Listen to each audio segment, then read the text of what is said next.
Good evening, everyone. Welcome to today's session of the Economics and Society webinar series hosted by Students for Liberty Europe and Foundation for Economic Education. Tonight, we are thrilled to have Howard Beatty with us to discuss Capitalism Beats Socialism Naturally.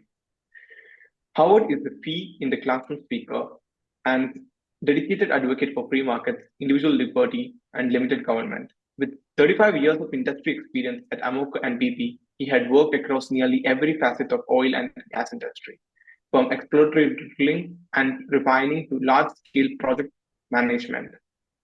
He holds degrees in chemical engineering from University of Michigan and an MBA from University of Chicago.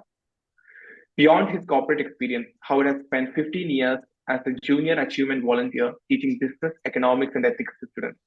His passion lies in educating others on the benefits of capitalism and the principles of economic freedom.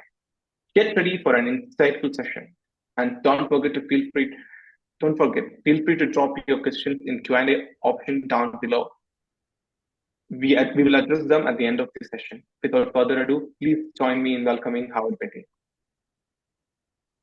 Okay, thank you very much for that introduction. And just to reiterate, I will go about 45 minutes or so in my prepared comments here, and then I'll leave some time towards the end for questions for you. So the title of this, Capitalism Beats Socialism, and I put it in the form of a question because some people would argue it doesn't and others that it does. And from an economic prosperity as well as promotion of individual liberty, Capitalism does indeed lead to far greater results than socialism does, and I say so naturally. And that's going to be the focus of my comments here today. Is that it is there are natural reasons why socialism does not lead to economic prosperity, and in fact does lead to a loss of liberty for those who are subjected to it, and capitalism is the opposite. So here we go. Capitalism beats socialism naturally. All right, well, to really discuss this question, we really need to step back and look a little bit more broadly and ask another question, which is how are society's needs and wants met? And the primary issue is that there are unlimited needs and wants. Human beings, of course, need many, many things and would want many others. But there are limited resources. You cannot just go outside and immediately find everything that you would want just laying around for you to get. And so we have, combining unlimited needs, limited resources leads to scarcity. And as a result, there's choices that have to be made. Somehow we have to make a lot of decisions, a lot of allocations. And a key set of questions would be who decides what is produced, where it's produced, how it's produced, when it's produced, how many are produced, to whom it will be allocated, and how to distribute that which is actually produced. And so we can think about three primary possibilities here. One is that it is a single person. They decide for everyone else what is going to be produced. That would likely either be a dictator or perhaps a king or a queen. It could be a few people decide for everyone, and otherwise known as a government. And that government puts together a plan, and that plan must be followed or else. And if it's optional, well, then there is no plan. So that's why when government puts together plans, they are requirements. Or it could be everyone decides for themselves, which means we're looking at as a system of free markets, open pricing, voluntary exchange. People decide what it is they want to produce, at what price. Other people decide what they want to buy at a given price. Or oftentimes there could be a bit of a combination of the three of these, but these are nonetheless the three primary options. All right, so now I want to talk a little bit about three views of human nature, because it is these views that inform people's viewpoints and their perspective on which they prefer. And this is actually, I give credit down below from a book that was written by Peter Weiner, Arthur C. Brooks, Wealth and Justice, The Morality of Democratic Capitalism. So they identified three human views of nature, and here's the first one. Humans, although flawed, are perfectible.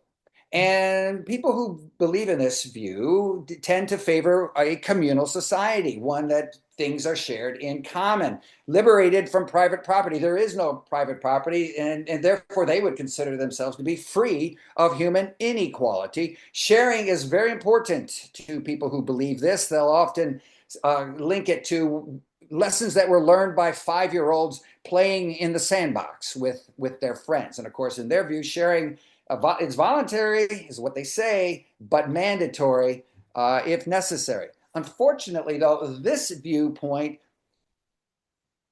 goes against human nature. And in fact, it even goes against Mother Nature. If you think about it, birds, for example, build a nest for themselves, not a community. Spiders build their own web. Many, many animals, particularly mammals and others, will claim a territory and often fight very viciously to retain it. And so this thinking that there can be a communal set of property that is allocated to everybody just is not something that is consistent with Mother Nature or, in fact, either human nature as well.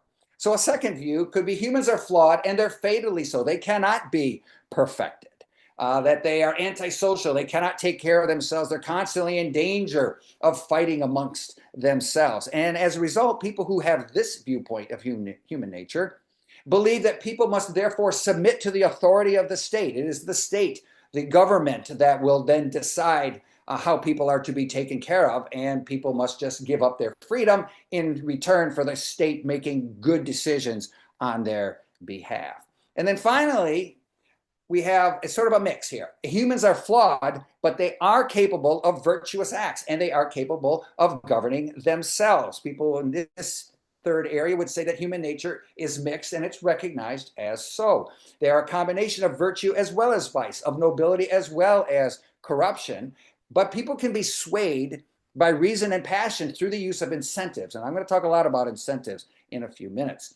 People are capable of self-government, but they are not to be trusted with absolute power. And bottom line, under the right circumstances, human nature can work to the advantage of the whole.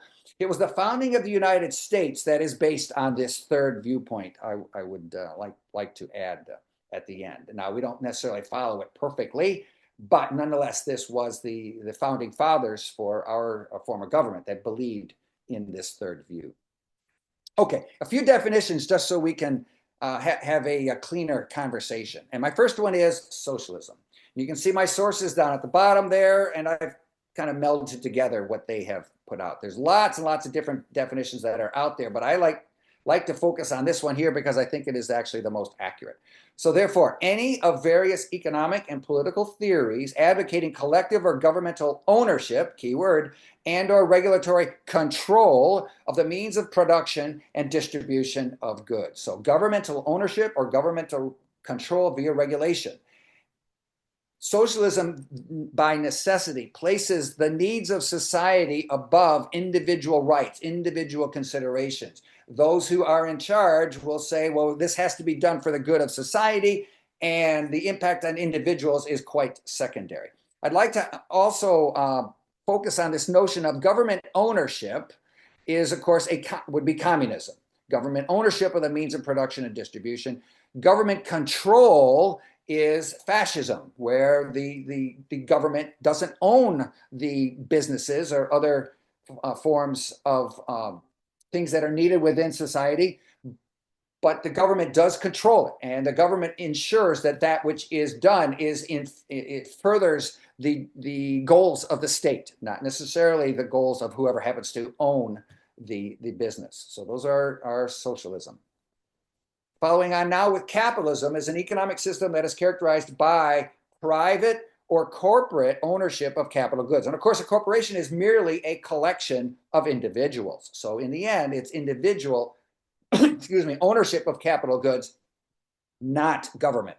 It's investments that are determined by private decision, and it's prices, production, and the distribution of goods that are determined mainly by competition in a free market. Competition is a very important element in a free market that will require businesses to persuade customers to purchase from them because they offer either a greater combination of higher quality and lower price. And we will talk about that a little bit later. And to summarize, though, although capitalism can be in place in a primarily socialist country, the beneficial effects of that capitalism will be muted as government control increases and individual rights diminish. So capitalism can be in place, but if government control is so high, individual rights are reduced, then the benefits are going to be potentially greatly muted. All right, three fundamental flaws of socialism. And this is from a book I'm holding up here from that was written by Thomas D. Lorenzo, and he calls it The Problem with Socialism. And he identifies three problems with socialism. The first is the incentive problem, the second is the knowledge problem, and the third is the calculation problem. And these are fundamental problems, fundamental flaws with socialism, which will result in loss of prosperity and loss of freedom as well in each of the cases. So let's talk first about the incentive problem. So my first question for those of you in the audience is, who is this gentleman here and what is he famous for? So if you want to put and by the way, I should say that I will from time to time ask questions of you in the audience, and I will encourage you and appreciate those of you who do take a chance on responding. I can work with any answer. It's difficult for me to work with no answer. So appreciate any responses that that people can give. Who is this person here, and can you tell me what he's famous for? Thoughts on that? Anybody want to jump in?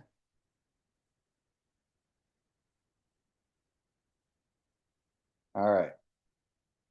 I'm not sure if the participants are able to comment or unmute themselves. It must be, I think there is a technical difficulty in doing that. Okay, they could go into the Yeah. chat. Is that possible? Do they have the ability to Yes, type we in? already have Diogo commenting that it's Karl Marx and famous for communism. Yes, that's it. That is Karl Marx. And he wrote the Communist Manifesto, of course, the book that wherein he defined the concepts of communism, and Das Kapital, which is his view on what he called capital, which is the means of production. He very much believed that human societies must progress through a class struggle. He identified only two classes: an ownership class that controls production, and they are set up against a dispossessed or a without possessions laboring class that provides the labor for production. And in his view, in his theory, this ownership class over time gradually comes to control everything, more and more and more of society, and it is only their desire to just give a meager amount to the laboring class. He could not conceive of anybody who is in the laboring class could ever become part of the ownership class. So a few quotes of his. Workers of the world, unite. You have nothing to lose but your chains. Of course, in his theory, people were chained to working for owners. The theory of communism may be summed in one sentence: abolish all private property. And finally, probably the most famous: from each according to his abilities, to each according to his needs. So another question I have: why was the United States a great embarrassment to Karl Marx? He was born in 1818. He died in 1883. So throughout the 1800s. Any thoughts? Why was the United States a great embarrassment to Karl Marx? Any ideas? Any thoughts on why that might actually be the case?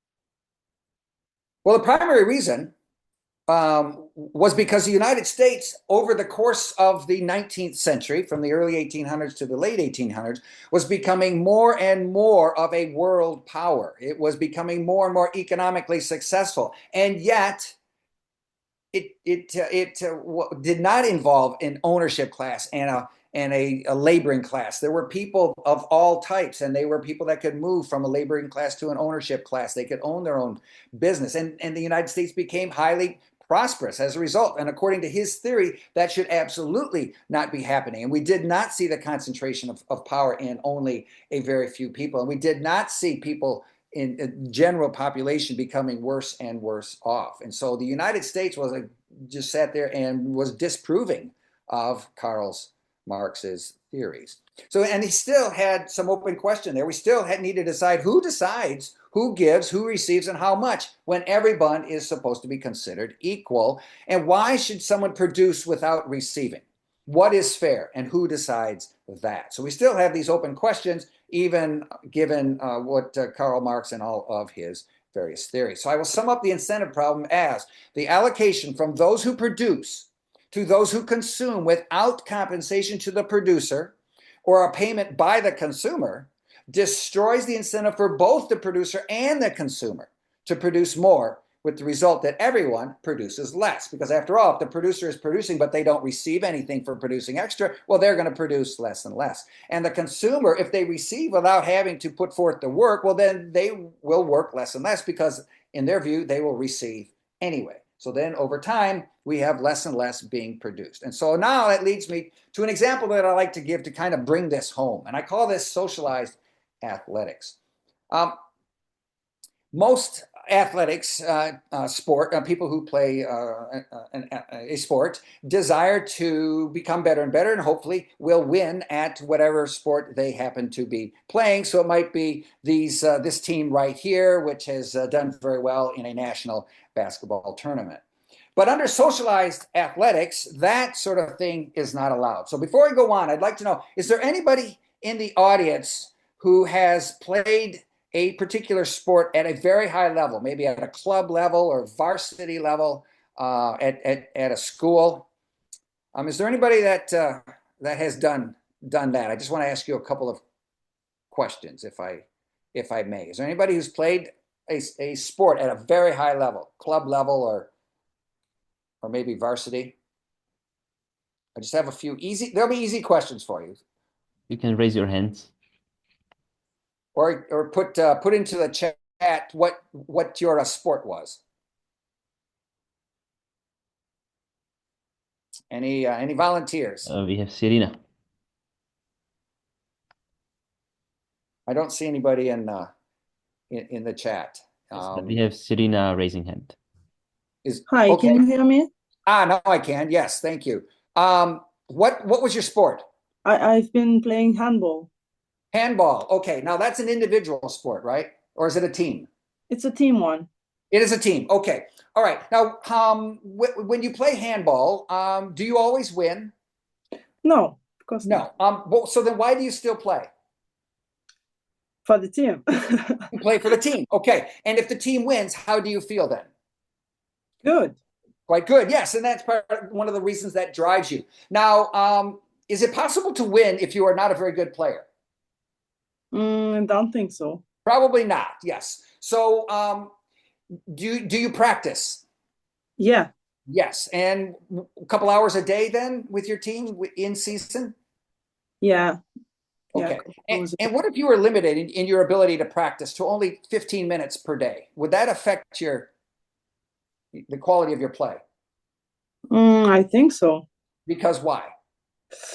Because it won't be enough to be the best. You would not be the best. If others are practicing more, well, then they will likely become better than you. Okay, great. Thank you for that. Now, let's suppose we're going to play socialized athletics. And under socialized athletics, without socialized athletics, whenever you score a point, of course, your team gets a point. And if the other team scores a point, they get a point. But some people would say, oh, that's just not fair. You scored a point and you're getting everything. You get the entire point. So that just seems unfair. So we're going to do something instead. And we're going to play socialized athletics so that if you play according to the rules and you score a point, well, you get a point, but the other team does as well. And if they score a point, well, they get a point, but you do too, because we're going to share everything equally. So if that was the new way that we're going to play handball, let's say, would that affect your desire to play?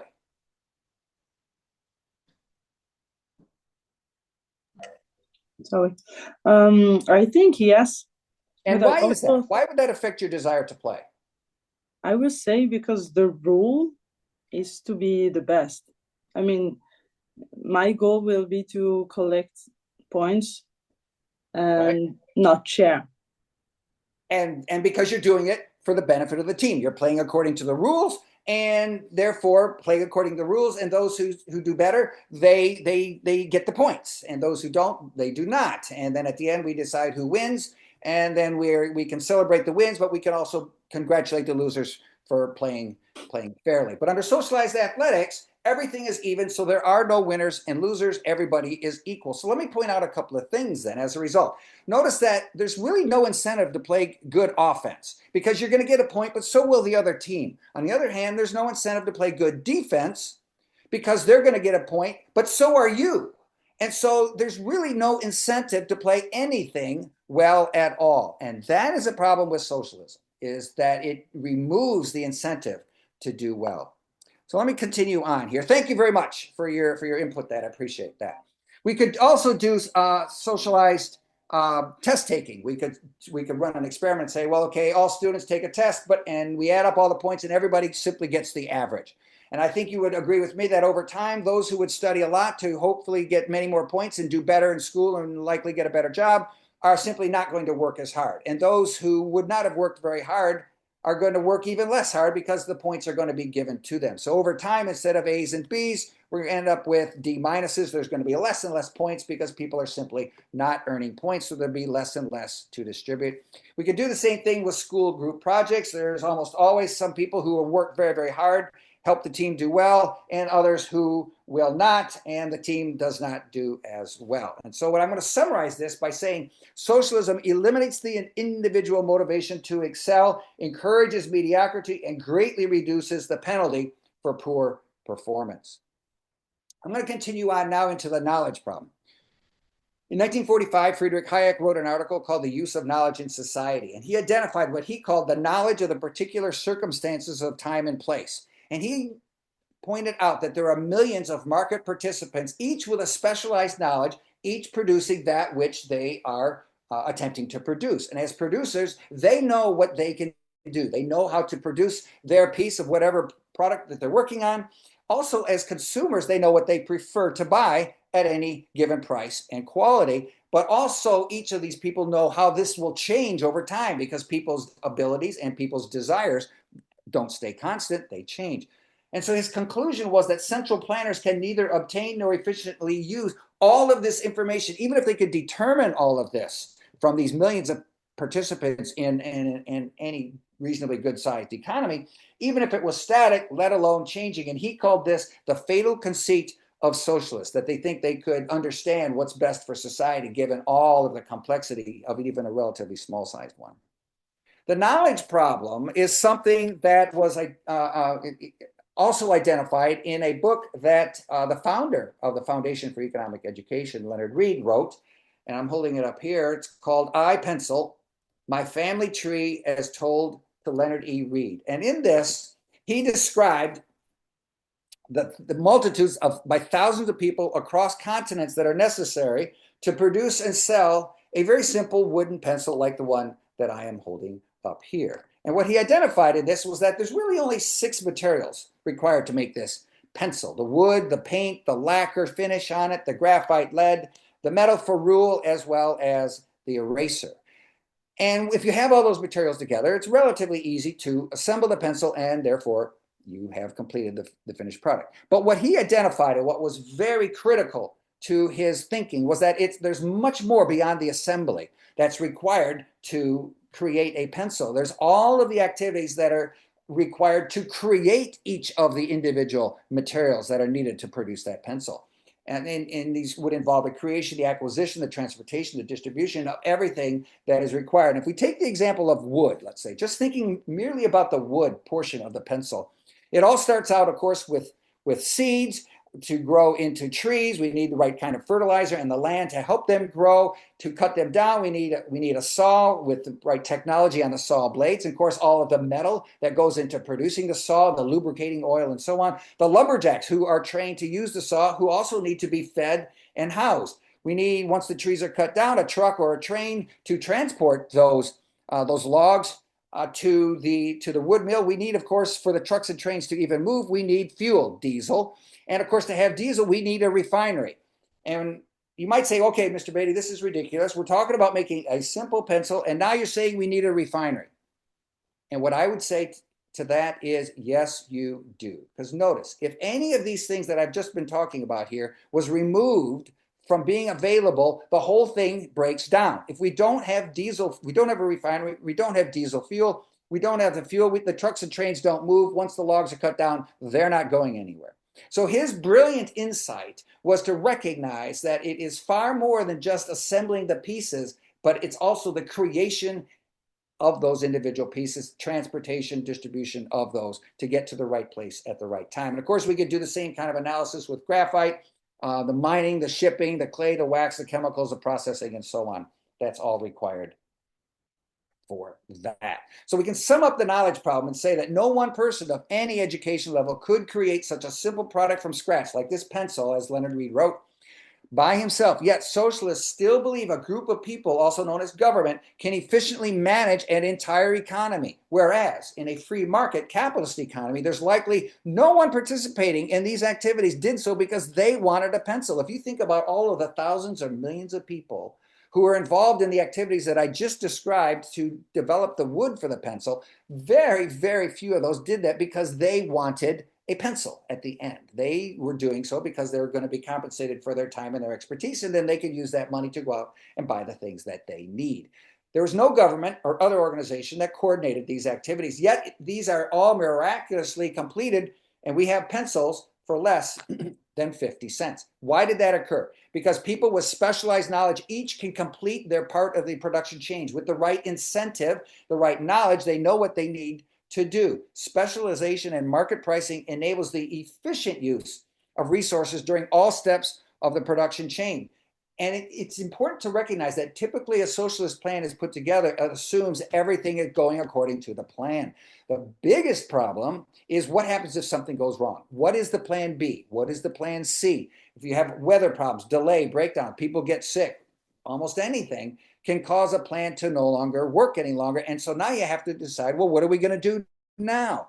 And that's where the price of whatever you're producing has to be understood relative to the cost of the resources. And in a capitalist economy, we know the prices of the products, we know the prices of resources, and we can ensure that what we are producing is worth more than the cost of the resources. However, under a socialist economy, that is not the case because products are distributed, they are produced according to what the government determines, not based on supply and demand.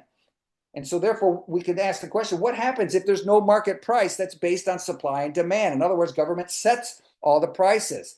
Well, then we can't, the prices don't mean anything. In a capitalist economy, if there's more demand than supply, well, then prices rise. If there's more supply than demand, then the prices fall. This is how markets become into balance. And so this leads us to the calculation problem. Ludwig von Mises wrote a couple of, well, many books, but one in particular, Socialism, an Economic and Sociological Analysis, as well as the more famous one, Human Action. And in those, he concluded, without markets to determine prices for everything from a product to a machine to an entire business, socialist central planners have no means to efficiently allocate resources and decide what to produce, when, what quantity, and all those other questions I asked earlier. So therefore, plans are developed according to politics, what a government official desires versus economic reality. And so therefore, that leads to many issues. So we can ask the question, why can't everything just be free then? Why do we have to worry about prices? People don't get paid, but then they don't have to pay anything for for the things that they desire. Well, that leads into this reasoning here, because everyone has different knowledge, skills, capacity, and desire. Because everyone has different knowledge, skills, capacity, and desire, they are capable of producing different things to a greater or lesser amount. And without a price mechanism, there's going to be a shortage of people that are able and willing to do difficult and dangerous jobs. There'll be an excess of people able and willing to do easy jobs. And there'll be a shortage of products that are difficult to produce and an excess of products that are very easy to produce. So you can see there's going to be an imbalance that occurs under this system, and that is exactly what happens. So under socialism, subsidies plus rationing and regulations enforced by bureaucrats and the military are needed to bring supply and demand into balance. And that's why we see under a socialist system, over time, it becomes less and less free. People are forced more and more to abide according to whatever the government says, because there's less and less to distribute. So the government has to step in and determine how things are going to be distributed. So the overall problem, how does someone improve their standard of living in a communist or socialist society? It's very difficult to receive more than your allotment. Private enterprise is either banned or heavily regulated or taxed. Why is that? Because someone who owns their own business is very likely going to end up with more than someone who does not own their own business. And we can't have that, because in a socialist society, everyone must be equal. So you can become a government leader, or you become a decision maker, and then you become someone who controls the production, or you decide the allocation. But the inevitable shortages, for the reasons that I talked about, how they naturally occur, these shortages create a very high potential for bribery and stealing. And of course, then the morality and cultural norms within the society are going to decline.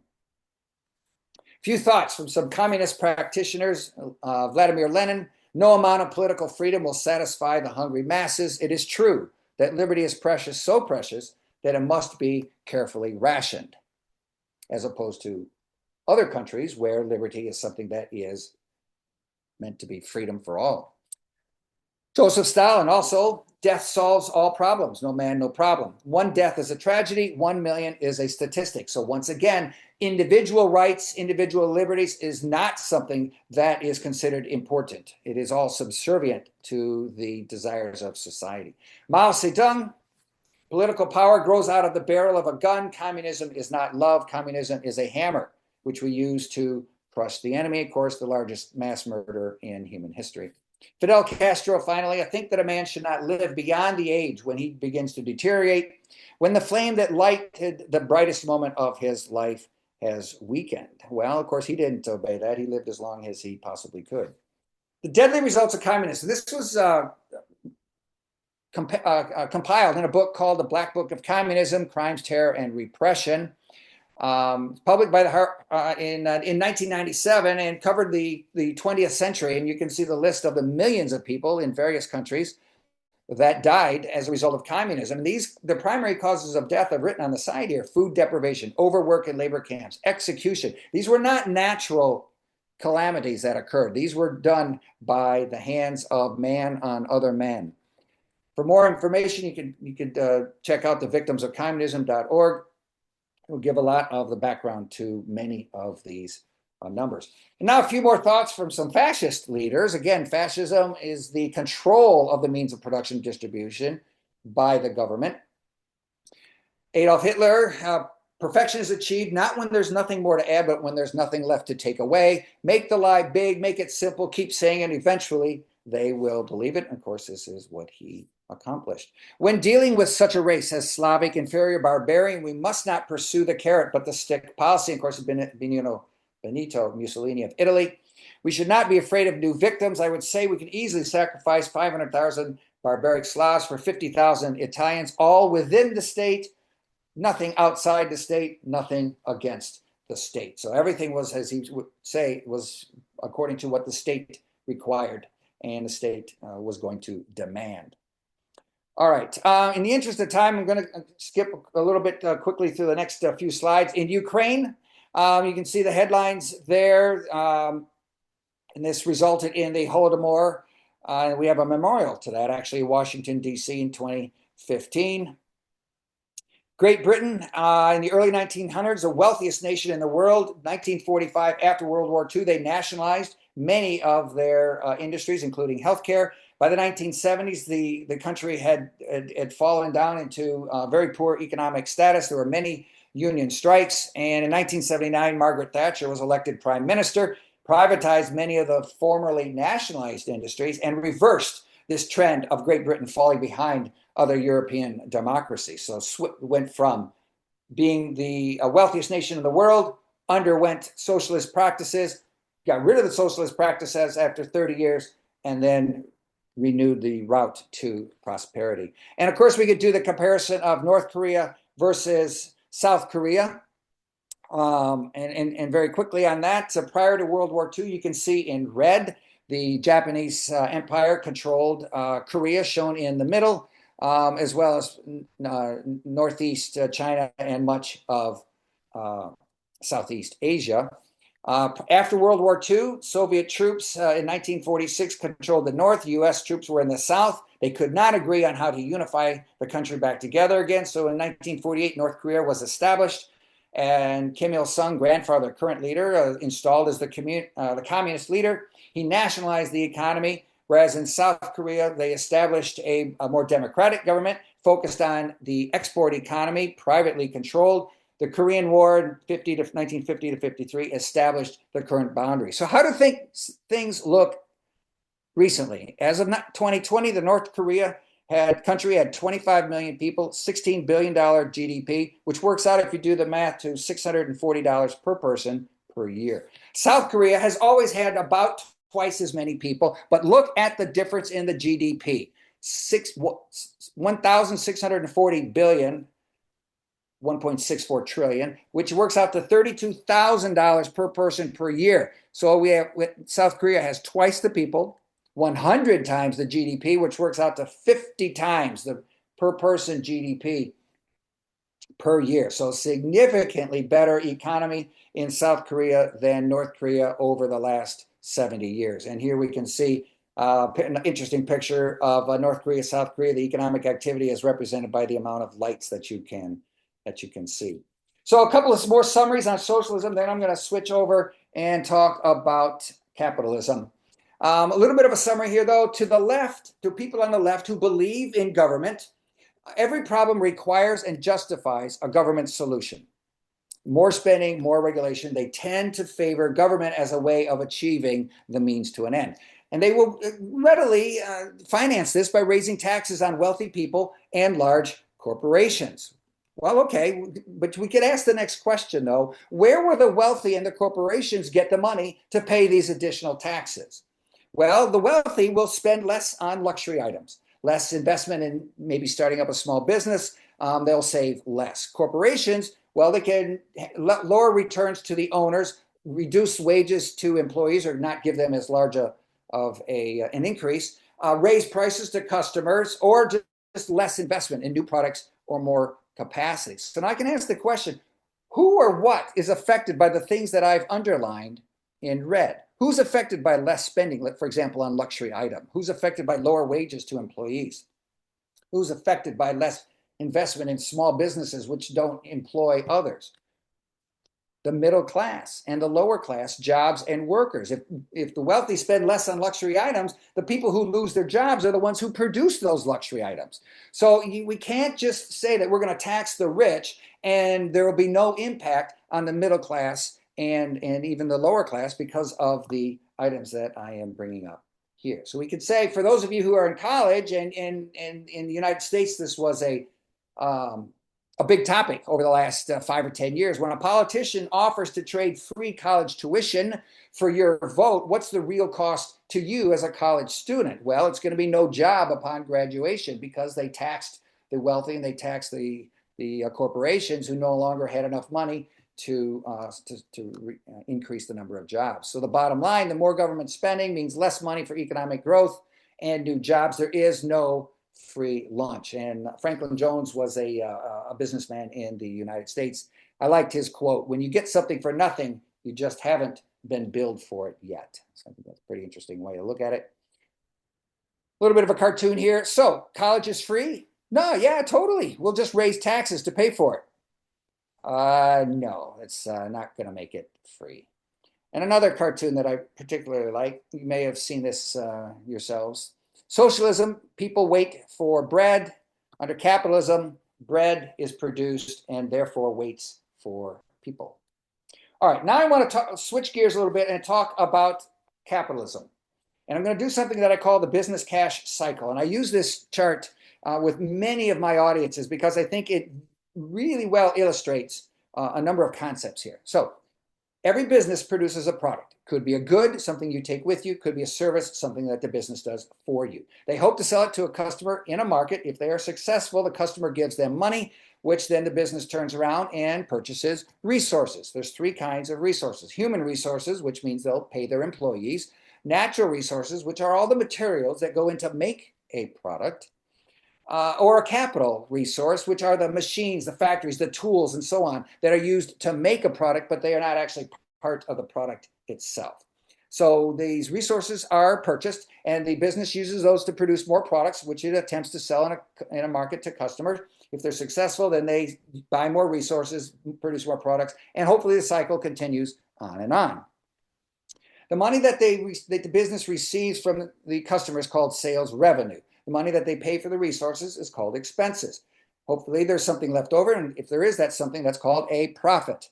All businesses have to pay an income tax on their profit. In the United States, that amounts to about 25%. 21% to our national government, 4% on average to individual states.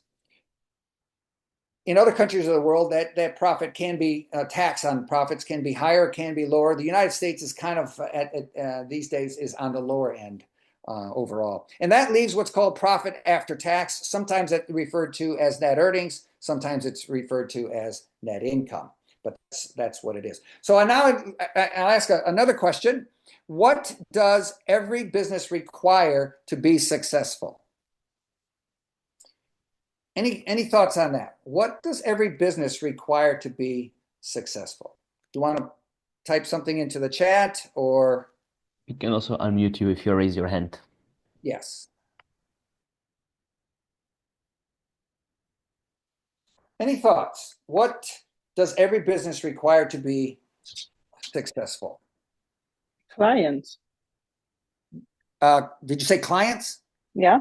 Yes, very definitely. They need clients. I called them customers in here. Let me follow that. How does a business get a customer?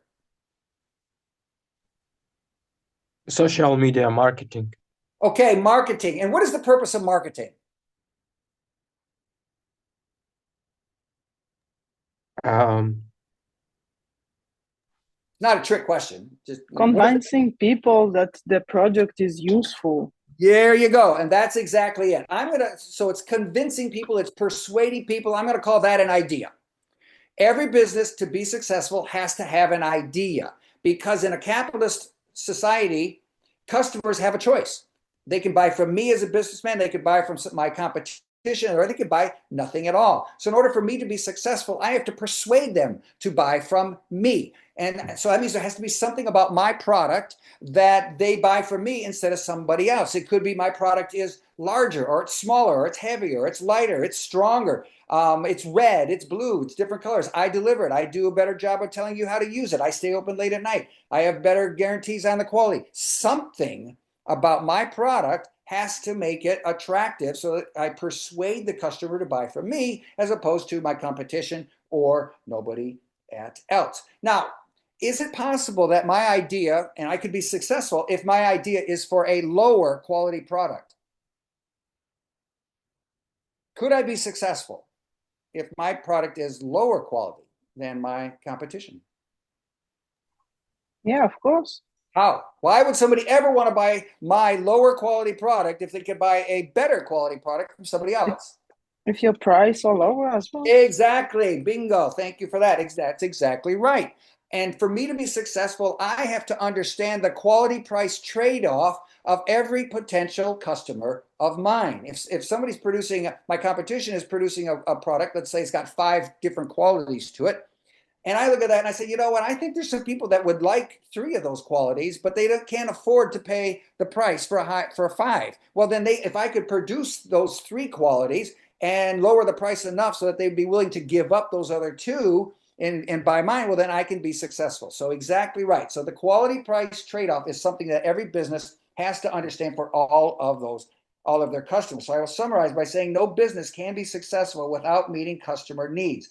Differentiation requires understanding the quality price trade-off. And this leads to what I call the beauty of capitalism, because if we step back and think about it, because of free choice of voluntary exchange, a customer will only buy a product if the value that they perceive is greater than the price that I am charging. Let's suppose they're buying it from me.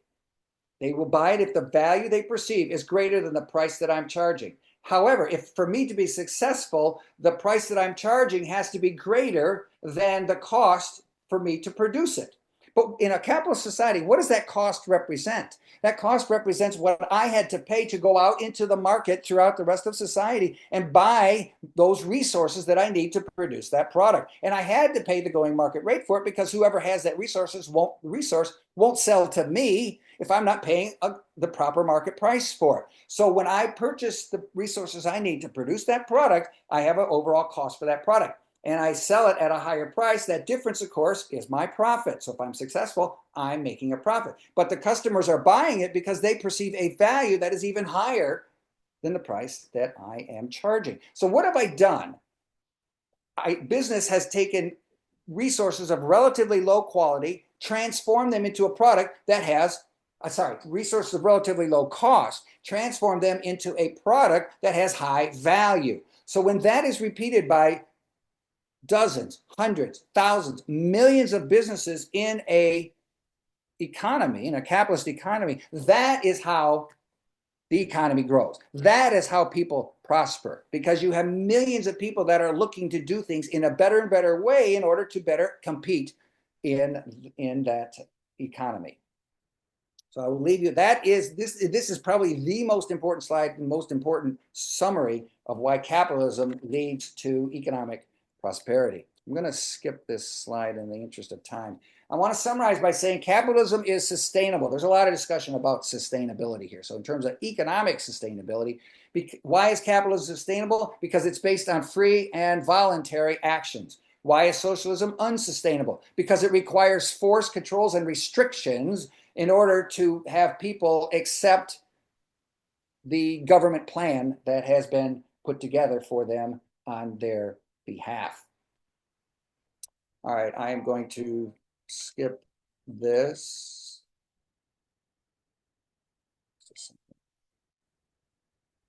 And I want to wrap up with this socialized business discussion. Profits for a business are like scoring points for an athlete. Remember the person who I talked with earlier about if she was not allowed to practice as much, well, then she wasn't going to become as competitive as she would like to be. So profits for a business are like scoring points for an athlete, applause, downloads, ticket sales, and test points for a student. Why is that? Because they measure performance quality. Investing for a business is like practicing for an athlete. The more an athlete practices, the better they get. The more a business is allowed to invest, the better they will become. And so so when a business invests, that's the way to improve performance. When an athlete practices, that's how they improve performance. When a student studies, that's how they improve performance. So limiting, reducing, or redistributing profits, and of course under socialism, all profits are accrued to the government. They don't accrue to the people who actually create them. So any attempt to limit, reduce, or redistribute profits reduces the ability and the incentive to improve, which results in lower quality products, less consumer choice, higher prices, and a poor economy. Comparison of power. We could ask the question, which is more powerful, big business or big government? There's a lot of people that say, oh, big business is far more profitable. I would argue, though, big government can require compliance under penalty of fine or imprisonment. Power is limited only by laws and the Constitution. Big as well as small business must innovate and persuade customers to buy their product. The power of business is limited by competition, their ability to best persuade customers. So we have a little cartoon here of big government versus the consumer. So to wrap up, a socialist society seeks equality of results as the highest goal. Everyone must be equal. Denies, however, the natural fact that people are different. They have different knowledge, skills, capacity, desire to do well. And because those differences lead to different results and different results violate the highest goal, that's why this whole notion that everybody's going to be equal denies nature, denies the natural fact that people are different. Socialist society requires a strong central government to determine and enforce the needs of society above individual rights. A socialist society requires an elite few, the government, to make allocation decisions for everyone, which, because of the three fundamental flaws that I've discussed early on, the misplaced incentive, imperfect knowledge, a lack of market pricing, the allocation decisions by government can never best meet people's individual needs, whether it's in the current moment or thinking about what they might desire in the future. And so to summarize on this one, a quote I had earlier, the allocation from those who produce to those who consume without compensation to the producer from the consumer destroys the incentive to work for both the producer and the consumer and gives disproportionate power to the allocator. And we saw this in the case of the students studying for a test. If they're just going to average out all the points, the A students or the high quality students are no longer going to study hard enough to get 80s and 90s so that they can go ahead and give all their extra points to students who don't study, who are only going to get 50 or 60. Wrap up for a capitalist free market society. seeks equality of opportunity. It requires as the highest priorities individual as opposed to group. Individual rights are paramount over group rights. Private property is required. Open competition is required. And those are the highest priorities that will lead to improved prosperity. Capitalist free market society provides incentives for people to specialize in what they do best because competition inspires excellence for the reasons that we talked about before. If you take away the incentive to do well, then as socialized athletics showed us, there's no reason to play good offense or good defense. On the other hand, if profits accrue to individual businesses, then they have incentive to go ahead and try to deliver the best quality product at the lowest cost or the combination of quality and price to their customers. Capitalist free market society enables free trade with others for the product each most desires because of the ability to trade for what you want and not trade for that which you don't want. And finally, encourages peace and cooperation by rewarding people who best meet the needs of others. And there is a role for government. I would still like to point that out. And the purpose of government is to protect life, liberty, and property. So we do need a functioning government in a capitalist society in order to ensure life, liberty, and property. But beyond that, the economy will best prosper when we reward people who are best meeting the needs of others. Milton Friedman, very famous 20th century economist. I love this quote of his. So that the record of history is absolutely crystal clear. There is no alternative way so far discovered of improving the lot of the ordinary people that can hold a candle to the productive activities that are unleashed by a free enterprise system. I will leave you with that, and I will open it up now for questions. Thank you very We much. already Yes, sorry. we already got one question from Aldrich. What would you say to people who say that capitalism is not environmentally friendly, environmentally sustainable because of consumerism? Yes. So this is a question that's often asked about capitalism, and my response to that is that environmentally friendly, I'm going to take to assume that capitalism will inspire people to pollute, whether it's into the air, into the water, into the ground, and so on. And I would say that is a property rights question.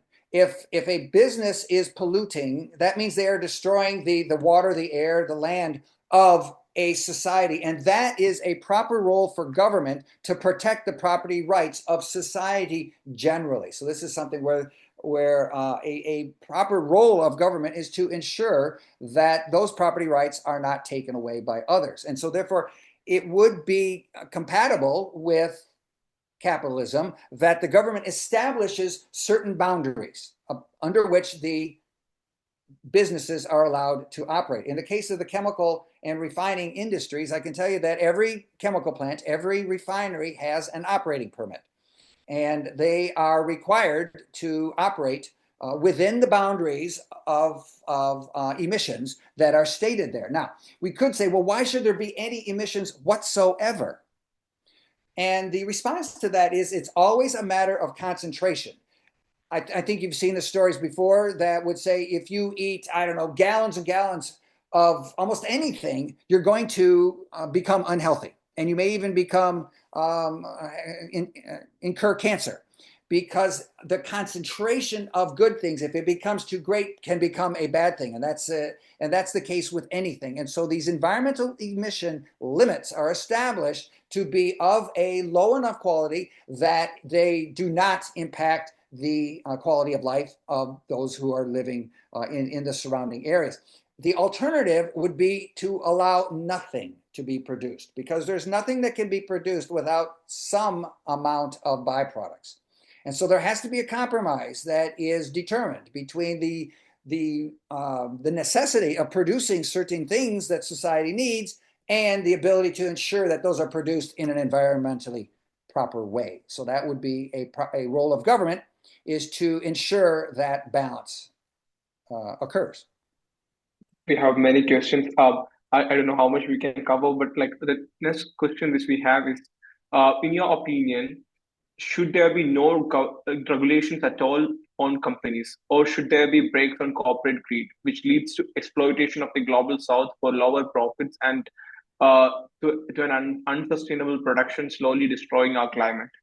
Yeah. So I'll build on what I was just talking about earlier. I think there very definitely has to be regulations. Um, but these regulations need to be balanced against what their cost is.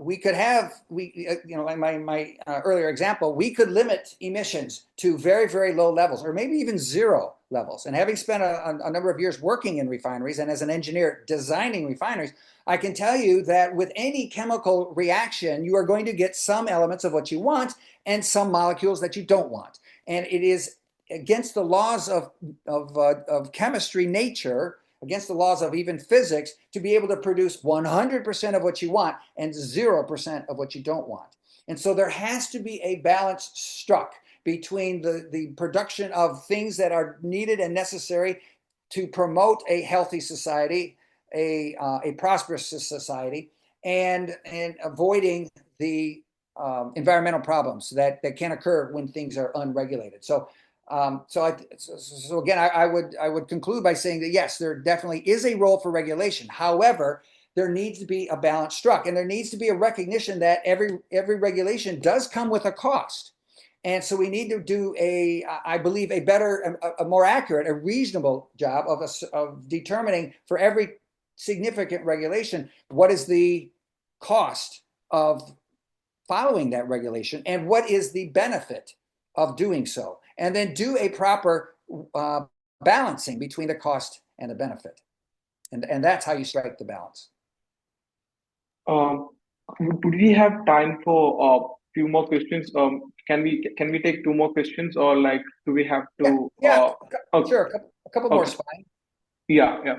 So the next question is: many people coming from the left and the right complain that capitalism strips the human from being a human and makes them attached to the flesh rather than the spirit.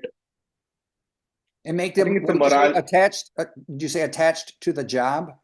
Attached to the flesh rather than the spirit. I think it's a question about the morality. I think you covered it briefly in your talk. Yeah. So what I would argue for capitalism is that if you think about it, when I said for me to be successful as a business person, I have to meet the needs of my customer. And in order to meet their needs, I have to know their needs. I have to be interested in their needs. And then if I produce a product, I need to check back and say, did this meet your needs?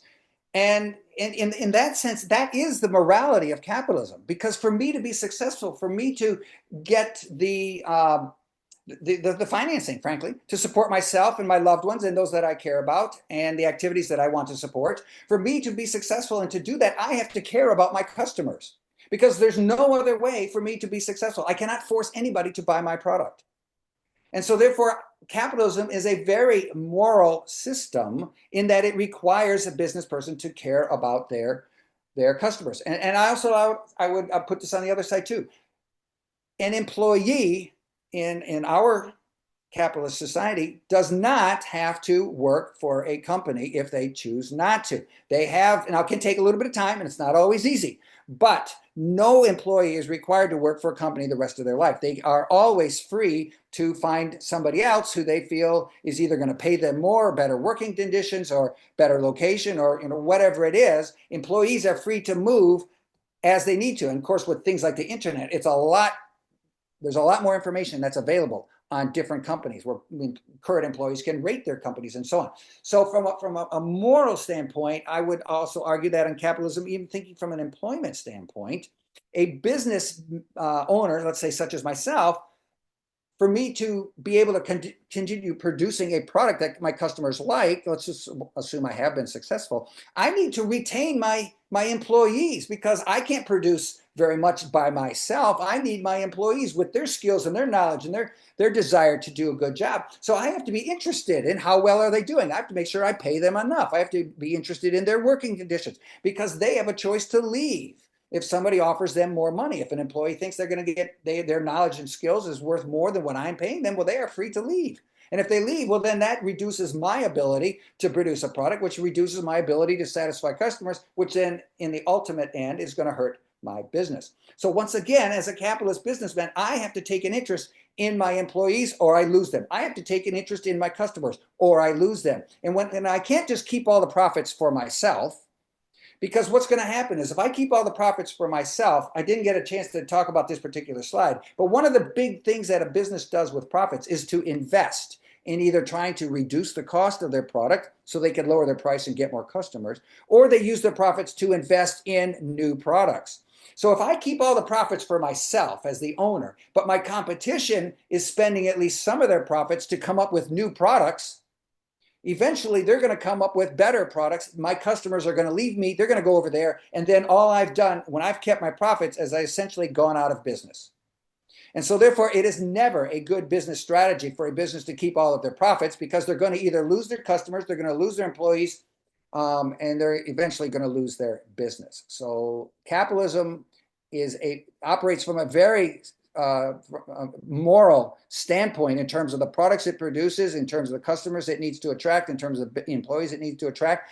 And there is a proper role for a limited government to ensure that the byproducts of the business operate according to the benefit for all of society. And we want a government that is not too large, that it overregulates, but not too small, that it is powerless, and then allows the environment to decline. And I will point out that if you look at the environmental records of the most capitalist and highly developed countries, you will see that their environmental records are far better than the heavy government, heavy socialized countries of the world.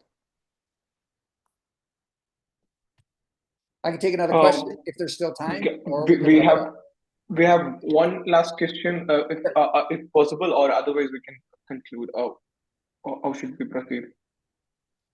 One more is fine, then we'll wrap up. Sure. What can we answer when someone says that the improvement of quality of life is thanks to the growing state intervention and not because of capitalism? Okay, I'm sorry, I didn't understand it. What can we say to someone if they say what? If they say the quality of life has improved because of state intervention and not capitalism. Oh, okay. So I think the question is, what's the response if people say that the quality of life was improved due to the intervention of the government, of the state, rather than capitalism? And so what I would like to do is suggest that you take a look at some data. There is an annual survey that is put out by the Cato Institute in conjunction with the Fraser Institute of Canada. And they look at 180 countries across the world. And they assess those countries on the basis of government activities and the extent to which the government controls the economy, controls trade, controls the stability of the monetary supply, the sanctity of the judicial area within the country. And they have a number of criteria that they look at. And then they look at the economic prosperity of the country. And then they plot up they draw an overall rating for government involvement in the economy relative to the economic prosperity. And the data is very clear that, and it's not perfect, but the trend line is very strong, that the greater the amount of government involvement in the economy via regulations or via a unstable money or via a unreliable judiciary system, the greater the amount of government, the lower the amount of economic prosperity within the country. There's another organization that does a similar kind of review. They have a little bit different criteria that they use, but the essence of it is the same, and that would be the Heritage Foundation, also in the United States. And they produce something that they call the Freedom Index of the World. And so I would suggest take a look at that, and because in that their conclusion is essentially the same as the Cato Institute and the Fraser Institute, that the greater the amount of government involvement, the lower the economic prosperity within the country. And this is looking at 180 countries across the world. So that I would refer to the data that says, in conclusion, that the greater the involvement of the state, the poorer the economy. But we can't take this to complete extremes, right? We can't say, okay, therefore we should have no government. No, because there is, as I mentioned, there is a role for government to protect life, liberty, and property. We have to have the sanctity of a contract. Every business, almost every business, enters into contracts for the products that it makes, the resources that it buys, and so on. And so we have to have a way of ensuring that those contracts are going to be met. And if there are disputes, then we have to have an unbiased organization that can resolve those disputes. And so that is a proper role for government. But don't take it too far. So I'll conclude with that. Thank you, Howard Beatty, for helping us understand the beauty of capitalism and for your insights on incentives, knowledge, and competition as a discovery process. A big thanks to P and Citizens for Liberty Europe for making this event possible, and to all the participants for your engagement and question. Hope to see you in the next session. John, you have